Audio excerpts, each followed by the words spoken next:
বছর জুড়েই শোনা গিয়েছিল এই বুঝি শাকিব খানের আকাঙ্ক্ষিত দরদ সিনেমাটি মুক্তি পাচ্ছে। তবে নির্মাতা অনন্য মামুন সব সময় সাময়িক তথ্য দিয়ে ভক্তদের নিশ্চিত করেন সিনেমাটির হাল হলিকিত। এবার বোধহয় সেই দিনের ঘনিয়ে এলো। জানা গেল দরদ সিনেমাটি মুক্তির প্রসঙ্গে। সিনেমাটির প্রসঙ্গে নির্মাতা অনন্য মামুন জানিয়েছেন, চলতি বছরের সেপ্টেম্বরের প্রথম সপ্তাহে মুক্তি পাচ্ছে দরদ।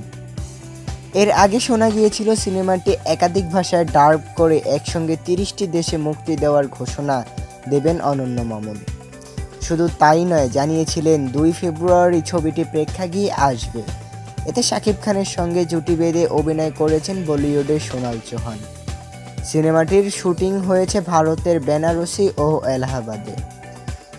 দরদ সিনেমায় শাকিব খানের সঙ্গে সোনাল চৌহান ছাড়াও অভিনয় করেছেন পায়েল সরকার, বিশ্বজিৎ চক্রবর্তী, রাজেশ শর্মা, এলিনা শর্মী, ইমতুরাতুইশ, রাহুল দেব, অলোক জৈন, সাফা মারিয়া, জেসিয়া ইসলাম সহ অনেকে।